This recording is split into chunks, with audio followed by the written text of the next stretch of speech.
It's employment week for the second years, a week of activities to prepare them for work and introduce them to new areas of childcare. Maternity nursing is one option. An average maternity nurse job will be 6 weeks long, okay? Commonly a 6-day week, and you'll be on call 24 hours a day, okay? You have to remember that you guys are professional childcarers, but for some parents it doesn't matter how old they are, it doesn't matter if they're in their 40s, they may well never have dressed a baby, they may well never have changed a baby's nappy, they may well never have put a baby into a car seat, okay? So you must never assume that they know how to do things or make them feel silly for not being able to, and encouraging them every step of the way is absolutely vital. Your job is complete if when you walk out the door you know for sure that mum and dad are able to care for that baby and they're not going to fall apart when you go. It's about empowering them to take care of their baby. It's not you going in and taking over.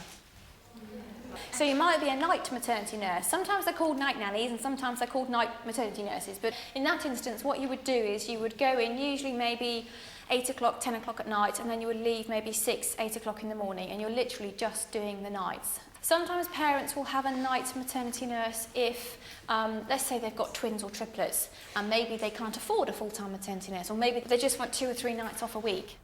I've always wanted to go into maternity nursing, but there are just so many more opportunities that stem from just maternity nursing. You can do the night maternity nursing, and I knew it was 6 days, 24 hours and things like that, but it's also the opportunity to do the night time. It is so rewarding, like giving a family so much. The knowledge as well, and it's like sharing your knowledge that you know and helping them and supporting them. It's going to be really rewarding.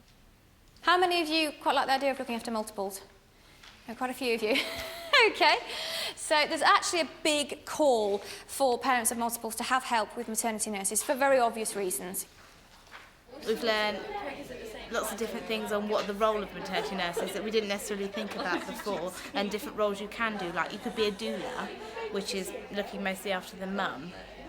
So that might be something I could go into instead of maternity nurse, but still doing sort of the role that I wanted to do. She's taught us lots of different things about when you make up a contract with working in a family, the amount of things you need to have in there so you can fall back on that in case something happens. She's been a real eye-opener. While the first years look ahead to the summer, Philippa is giving a relaxing lesson. The students are trying their hand at baby massage. Do these babies look like they're ready to go? Some of them are, some of them aren't. Take the clothes off, excellent. Okay, take the clothes off. If there's any nappies on, take the nappies off.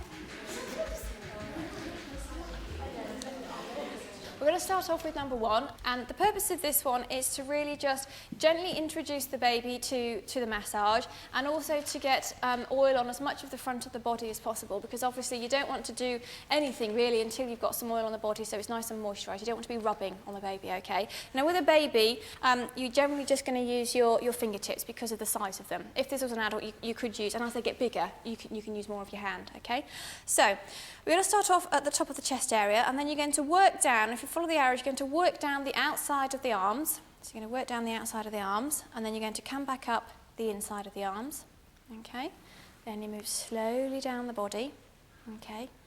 Then you're going to move down the legs, and then you're going to move back up the legs, back up the body, and back up to where you started. Okay.